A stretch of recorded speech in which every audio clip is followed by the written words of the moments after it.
What's up, everybody? Welcome back to the channel. Okay, I've got another corporate press manipulation. Surprise, surprise, right? Now, I've got another one of these Associated Press articles, rubber stamped. Check this out. Okay, we've got an article coming from the Winnipeg Sun, who is listed, as you can see on the headline, as right-leaning. Look right there at the bottom. Now, let's go ahead and read this headline right quick. Takeaways from Trump's first 100 days. Steamrolling government and strong-arming allies. And you can see right there it says Associated Press. Now they say right-leaning. Now check this out. I wonder what the political leanings of the Associated Press are. As you can see right there, average bias rating, lean left.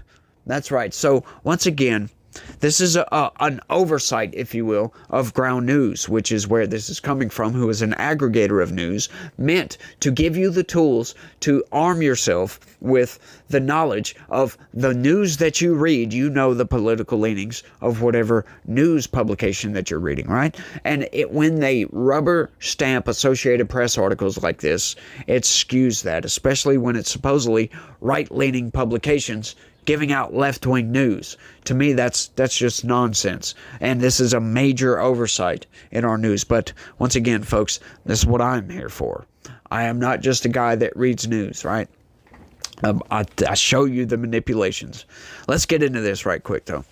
In his first 100 days, President Donald Trump exerted his power in a sweep and scale that has no easy historical comparisons.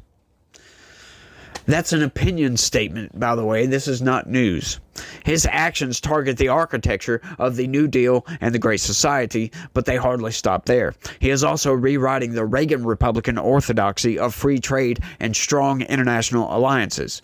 All of it is in service of fundamentally altering the role of government in American life and the U.S. place in the world. Another opinion statement. I wonder when we're going to get to some facts here. To implement parts of his vision, he deployed the world's richest person, Elon Musk, to dismantle the workforce, deciding only after the fact if the cuts had gone too far. Now, that would have been newsworthy if they wouldn't have added that last line in there. If wondering if the cuts had gone too far, what do you mean? Where's the evidence of this? When have we seen Donald Trump or Elon Musk say, I think these cuts may have gone too far? We haven't seen that. So, once again, that's just made up reality from these people. Trump also has unilaterally declared the power to remake the post-World War II alliance with Europe that has largely maintained peace for nearly 80 years. What do they mean by that? Remake it. I wonder if they're talking about NATO.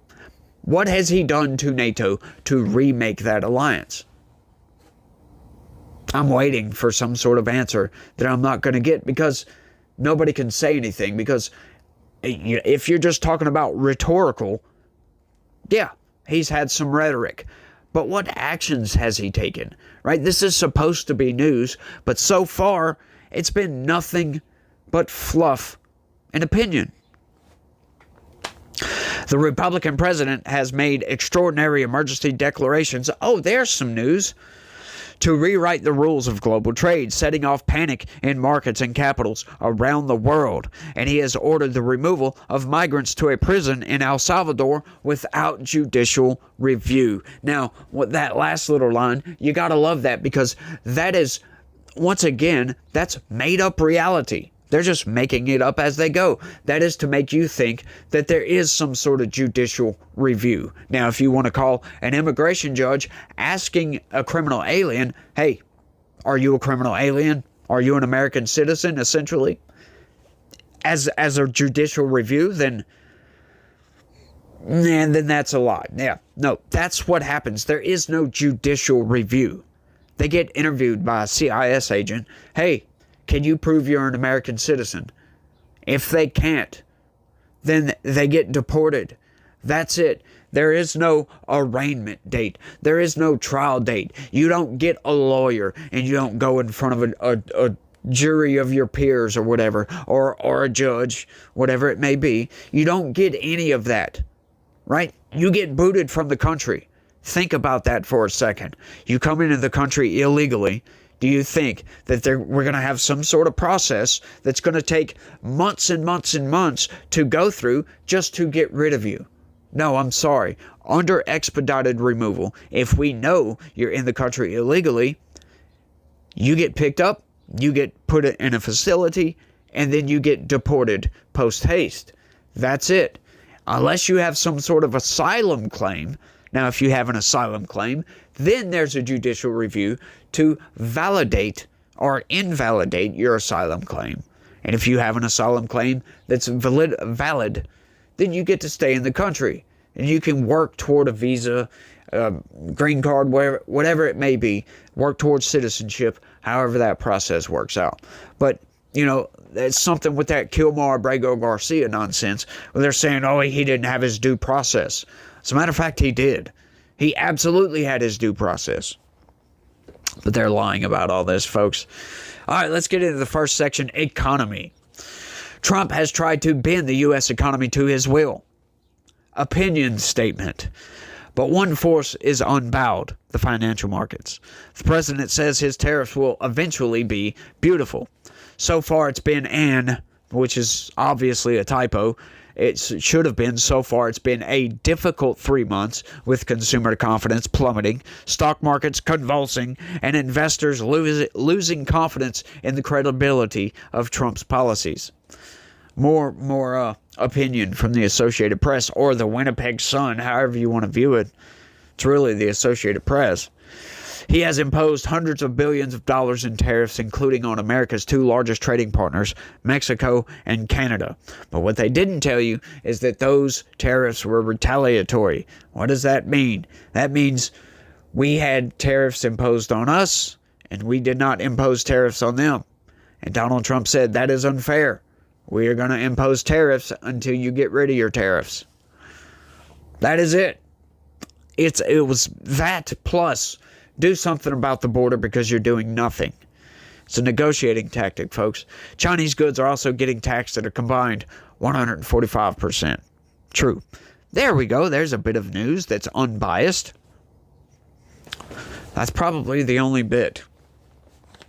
He has rewarded the coal and oil sectors by attacking alternative energy, yet his tariffs pushed up the price of the steel and other materials that the energy industry need to build out production. Yes, because he wants to get steel and aluminum and all the other, constituent makeup parts for the energy industry to be manufactured in the United States. We need to do this, folks. There's something that has to be done. Doge. Here we go. This is a fun one. Trump promised to take on what he called waste, fraud, and abuse in government. Now, why would they phrase it in such a way? Once again, folks, this is the corporate press leading you down a path of destruction. Take on what he calls waste, fraud, and abuse. So the Associated Press doesn't call waste, fraud, and abuse waste, fraud, and abuse. They call that business as usual. He tapped Elon Musk to lead the effort. Musk turned his plan for a Department of Government Efficiency into one of the most polarizing and consequential pieces of Trump's first 100 days. No, I think the corporate press had done that, because otherwise most people would be cheering for cutting the government. But no, the corporate press, they got to come in and lie about everything and make people pissed off that we're getting rid of a bunch of federal workers. Of course, people would be mad at that anyway. Sure, fine, whatever. But it wouldn't be this giant controversy. Sorry.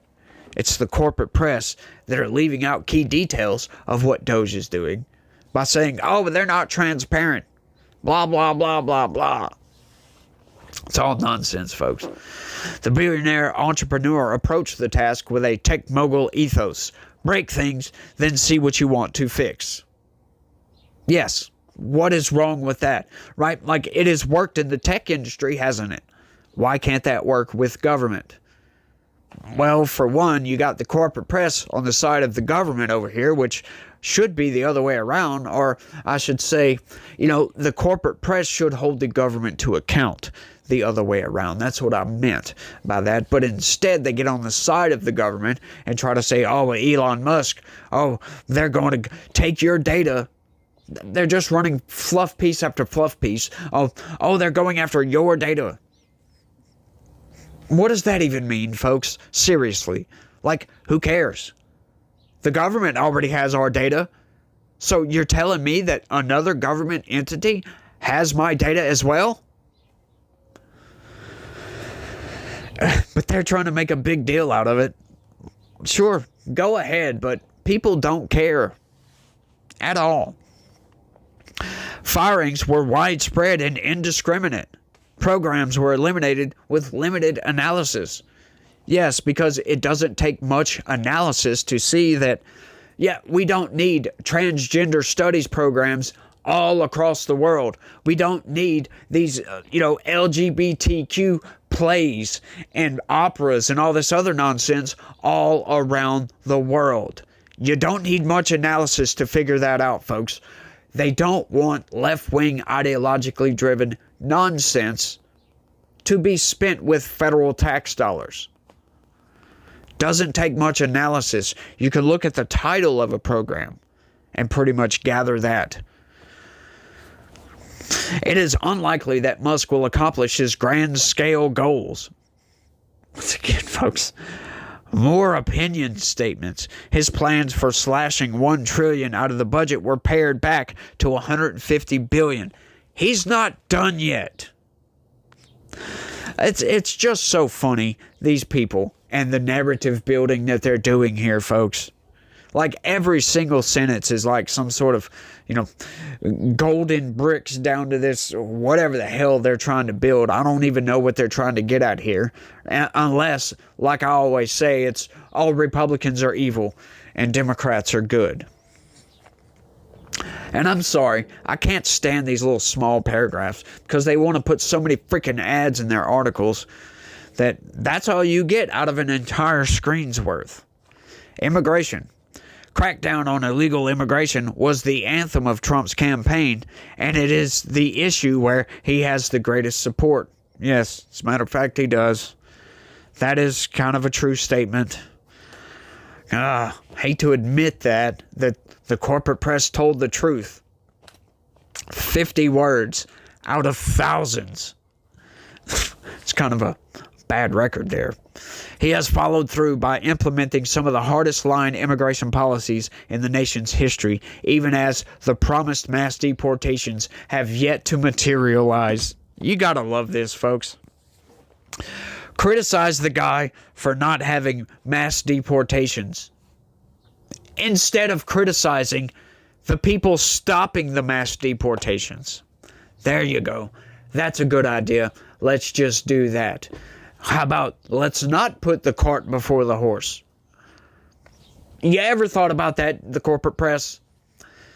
Like, seriously.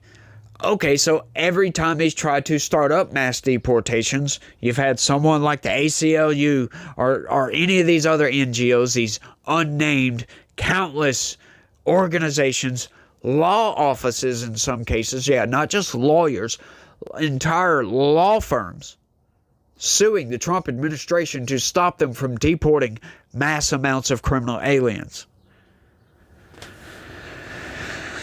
And then let's complain because, well, we haven't, though, these mass deportations haven't materialized yet because they're tied up in litigation, for crying out loud. Jesus Christ. Making me cuss. Trump invoked the Alien Enemies Act of 1798 to deport migrants with limited due process. As if they're entitled to due process. What is this due process, corporate press? It's expedited removal. Then used it to send hundreds of alleged Venezuelan gang members to a mega prison in El Salvador in defiance of a court order. That is not true. That is a statement of complete and utter falsehood. Most of those people were sent before that court order came down the pipeline. And when that court order came down the pipeline, those deportations specifically stopped. And they've been waiting in limbo ever since. The administration pledged to end birthright citizenship for people who were born in the U.S. while proposing gold cards that would allow foreigners to buy American citizenship for $5 million.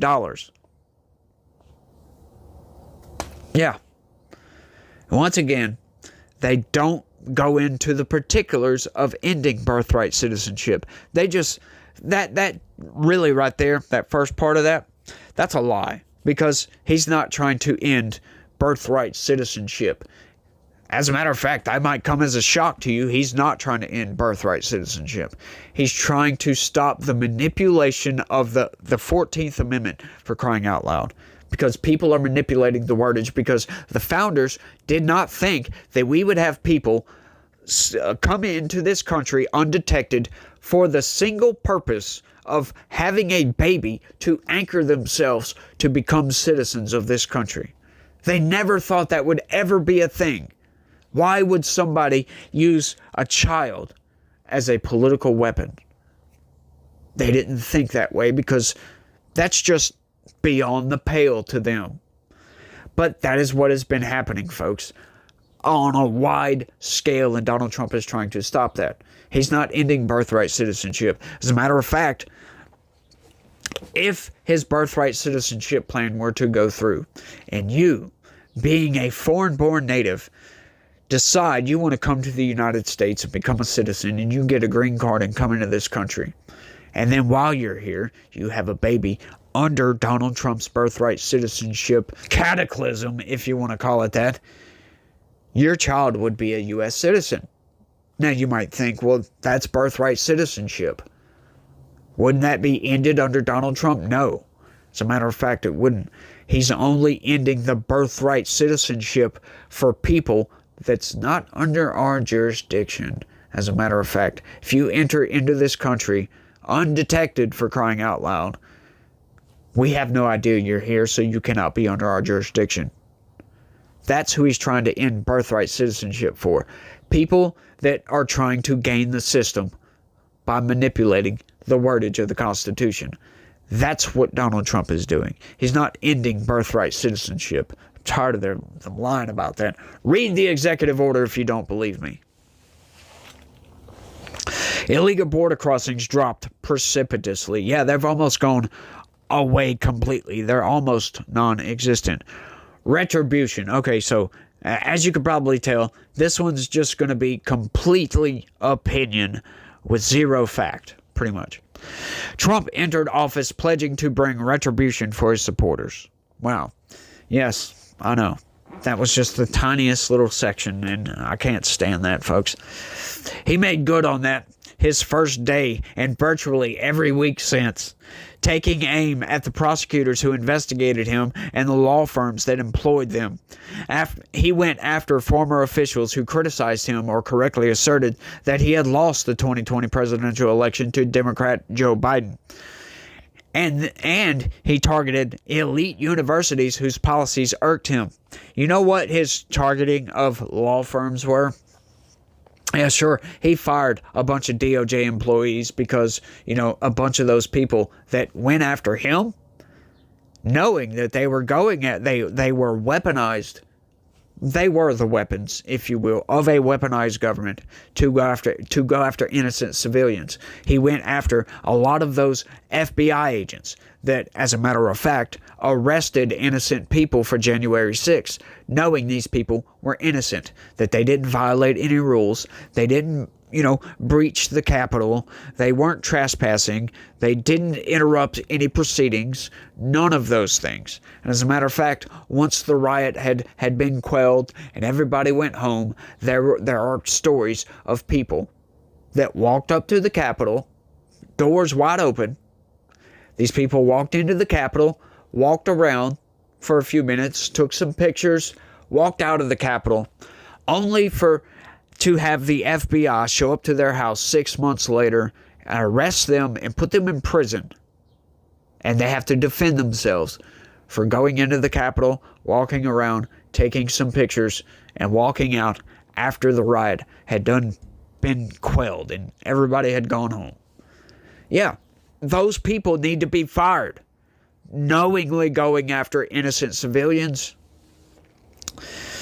Yeah, folks, we have a problem in this country, and I think that's the right moves. But that's not retribution, is it? Trump ordered the suspension of the security clearances of more than 4 dozen former intelligence officials. And they're complaining about this. Don't you think that sometimes some people come out of alignment with national security interests? I'm just saying. The Justice Department fired the prosecutors who investigated him as part of Special Counsel Jack Smith's team and demanded the names of FBI agents who participated in investigations into the January 6, 2021 riot at the U.S. Capitol, like I explained. Executive orders targeted some of the country's elite law firms, in some cases because they employ or once employed prosecutors who investigated Trump. Yeah, of course. And I don't see a problem with any of that. Once you kind of dip off into the particulars of those cases, yeah, going after Donald Trump for classified documents, for crying out loud. He was the president of the United States. If you're not going to go after Hillary Clinton for destroying classified documents, you cannot expect me to believe you're a legitimate prosecutor going after the president, a former president, for having classified documents. I'm sorry. He didn't destroy classified documents. They were kept under Secret Service guard, as a matter of fact. These people are insane, y'all.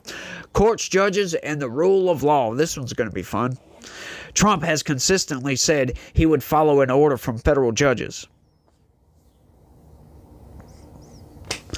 But that has not stopped talk of a possible constitutional crisis over defying the courts. Now, how do you reconcile those two things? Okay, so let me give a hypothetical right quick. Okay, let's say a judge orders Donald Trump to break the law or to violate the Constitution. What do you do at that point? Do you expect Donald Trump to violate his oath to the Constitution? Or do you expect Donald Trump to follow court orders? Let me know down in the comment section. I think the answer is probably pretty clear on that one. His executive orders reshaping the federal government are facing more than 150 lawsuits on issues from fired federal workers in immigration to transgender rights. Yep. Judges have ruled against the administration's dozens of times, blocking parts of his agenda for now. The administration has argued that individual judges should not be able to issue nationwide injunctions. Yes, because nowhere in the Constitution does it authorize judges to do so. If you read the articles of the Constitution, Article 3 specifically, it does not give judges the authority to decree nationwide and impose their ruling over the entirety of the nation. No, this is why we have district judges. But I'm just saying.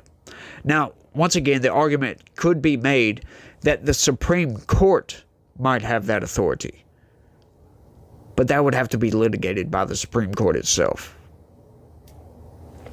Or Congress.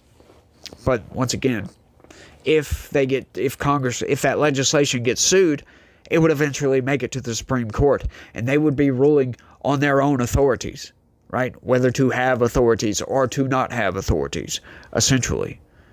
Don't you see a bit of a conflict of interest there? But, it is what it is. Trump issued an extraordinary call for the impeachment of a federal judge who ruled against him in the case of Venezuelan migrants accused of being gang members. That prompted a rare rebuke from Chief Justice John Roberts. Yeah, and you know what? Later on, the Supreme Court themselves found that that specific judge had no authority to issue that ruling in the first place. But the corporate press, they don't tell you those things. Yeah, that's in the case of Kilmar Abrego Garcia. Yeah, that's where that order came from. Yeah, Chief Justice John Roberts said, yes, you shouldn't call for these things. But once again, they are taking seriously a social media post by Donald Trump saying he thinks that this judge should be impeached. He is not actually calling for the judge to be impeached. Those are two different things. Diplomacy and international relations. This is the last section. Trump has rejected the post-World War II order that has formed the basis for global stability and security. What? How's that global security worked out, by the way? He has rejected long-standing alliances and hinted at scaling back the U.S. troop presence in Europe. Yes. Why do we have troops in Europe when we have a NATO alliance? Where's their troops, for crying out loud? Longtime allies such as Germany and France have suggested they no longer can depend on Washington. Yes, and they shouldn't have to. Why should we be the world's police? Just saying. Trump also pledged a swift end to the wars in Ukraine and Gaza. So far, to little effect. Yeah, agreed. His actions have led allies in Europe, along with Canada, Japan, and South Korea, to question their reliance on the U.S.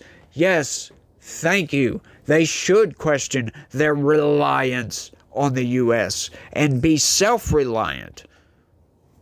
They're saying that like it's a bad thing or something, but once again, it is what it is. It's all left up into interpretation. The president has upended other multilateral organizations, and he has effectively shuttered the United States Agency for International Development, long seen as an example of an effective tool to provide humanitarian what? Humanitarian aid, I presume. Yeah, folks, look, the corporate press, they just spin a web of lies. Once again, they take facts, they leave out inconvenient truths, if you will, inconvenient facts, and they give you this carefully curated narrative that, there might be some facts sprinkled in there, but when you put it all together, it's a big giant lie. That's what they do, folks. And that's what I'm here for. And I know this was a long one. That was a long news article. But, it is what it is. And I just try to bring this to light. And sure, I'm a biased guy. I have my own opinions. It is what it is, right? But, we all need to be gifted, I guess, if you will. The knowledge that our news organizations are not being honest with us. They spin this web of lies. They once again try to push you in a certain direction to make you think it's always Republicans are evil and Democrats are not.